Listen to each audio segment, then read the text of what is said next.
Hello. Today's stories come from r/am I the jerk. Ooh, okay. We had our special episode in my last video about the comment that spawned a 100,000 member cult. Highly recommend if you missed it. But we're back to form this week with a buffet of buttholes in 3 stories. We all know I like food themed references, and I bet you thought I wouldn't use them in an Am I the Butthole video. But you'd be wrong. So let's dive into this feast with Am I the butthole for telling my daughter she can't go to her dream school, but paying for my son to go to his? I'm a 49-year-old male, and I have 2 children, Jake, 23, and Nikki, 17. Their mother and I are divorced. I have full custody, and she sends no support. Both of my kids are good kids and good students with good grades. Jake got into his dream school but didn't get any scholarships. His undergrad school is one of the best schools in our part of the country, and it's expensive. I didn't want him to take out loans and have to carry a debt, so I'm paying for his tuition and living expenses. The total cost is roughly $50,000 a year. He's following in our family tradition and pursuing a career in dentistry. I'm not a dentist, but we have about a dozen dentists or oral surgeons in our family, and I will also be paying for his dentistry degree.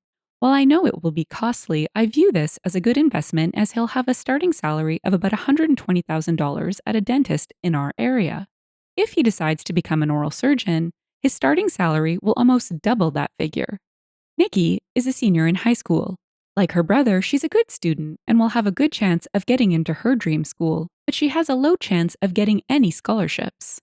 Her dream school is also a very good one located in the middle of a very expensive city. Tuition and living expenses will be roughly $75,000 a year. The problem is that she's dreamt of being a teacher since she was little and has made it clear she will be an education major because she wants to be a middle school teacher. The other problem is that the salary for middle school teachers in our area is $48,000 to $60,000 a year. I fully realize that she can move and work elsewhere, but I can imagine there are many middle school teachers in the US making 6 figures. I don't view paying $300,000 plus for a career that tops out at $60,000 as a wise investment. I told my daughter that the state school that's 2 hours away have a good education program, and her in-state tuition and living expenses will only be about $20,000 a year.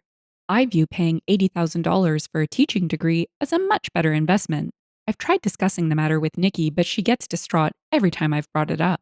She cries and accuses me of favoring Jake and being a sexist, which is not true.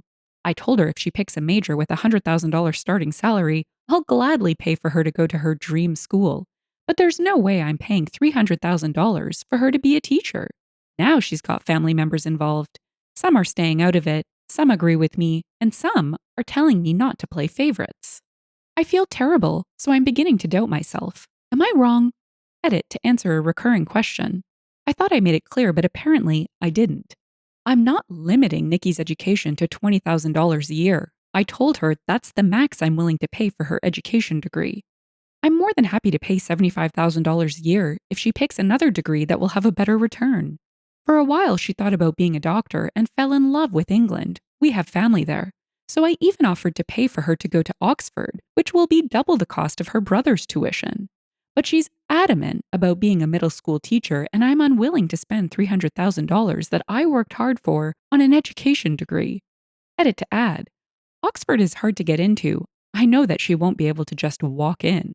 I meant for her to apply, and if she got in, I'm willing to pay the cost of that school and the expense of living in an expensive country if her degree earning potential warrants that cost.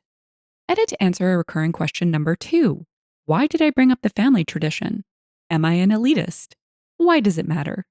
I brought it up because getting into dental schools and graduating is tough. The reason why we have so many in our family is because we help each other out. The dentists and oral surgeons in the family happily tutor and give valuable internship experiences that would otherwise not be available. People who pursued the dental career in our family have never failed because we don't allow them to fail.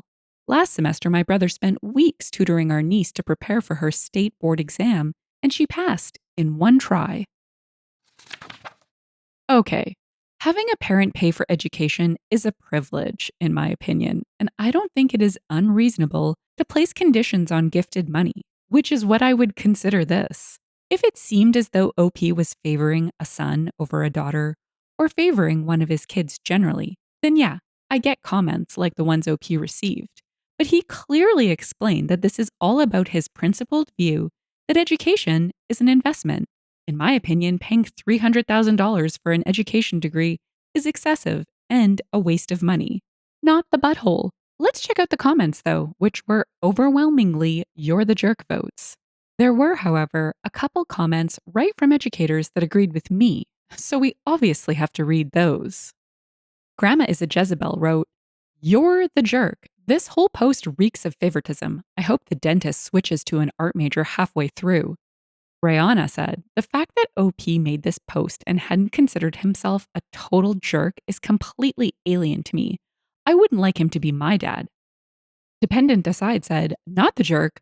Former teacher here. Nikki needs to face reality sooner rather than later." Pack of Poodles added, "I'm also a teacher, and this is a resounding not the jerk.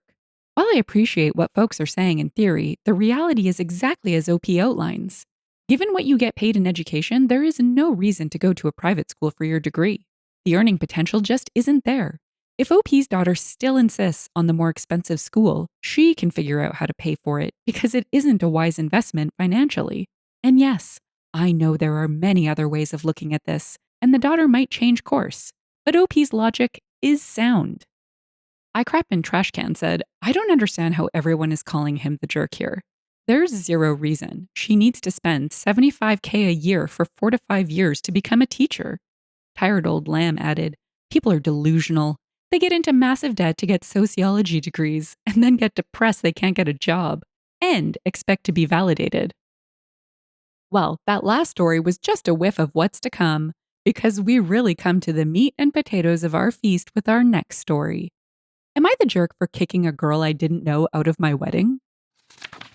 My husband and I, both 27, got married a few weeks ago, and he obviously is still upset about it, but I don't think I was wrong, so I thought I would ask here. We only gave plus ones to married couples or if we knew the significant other well. My husband has one childhood friend that was coming from out of state to attend. I've met him a bunch, but only his girlfriend of 3 years a few times because of the distance.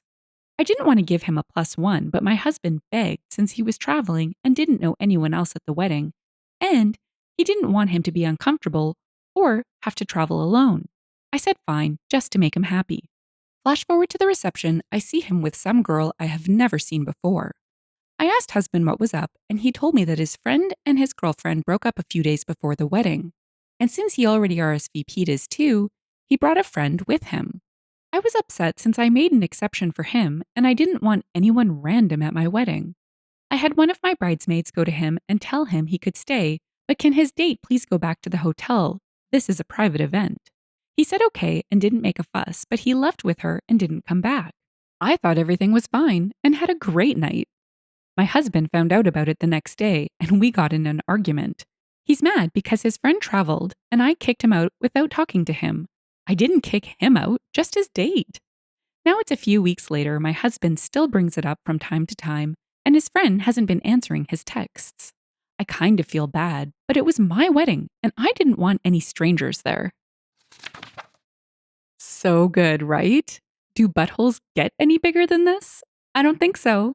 It's unfortunate that this flag didn't pop up until after the wedding. Or did it? I wonder how much OP's husband is regretting his life decisions right now. Or am I being too harsh? Let's check out the comments, where everyone takes the opportunity to obliterate OP. Dumbest Man Ever said, "You're the jerk. What was the actual harm of this person being there at that point? And he had a plus one, and it is unlikely he knew you gave him a dispensation on your special day. This comes off as power hungry and controlling.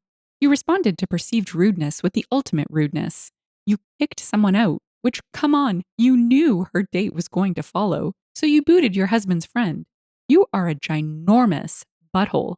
You're the butthole." Moister Oyster said, "And she did it sneakily behind her husband's back because she knew he would object.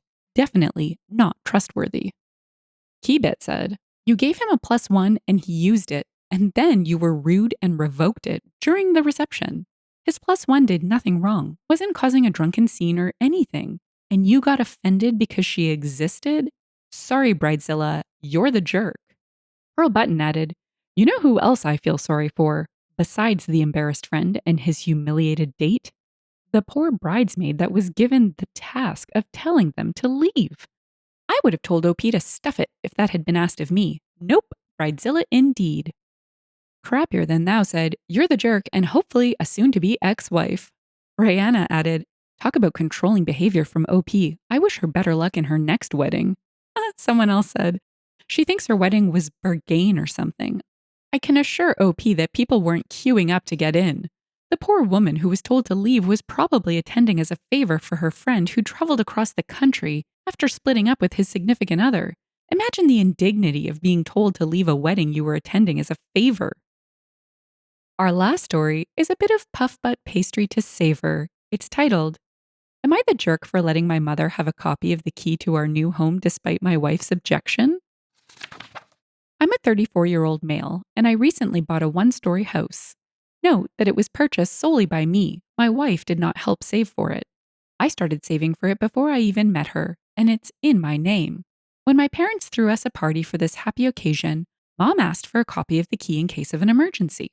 I let her have it, which made my wife upset.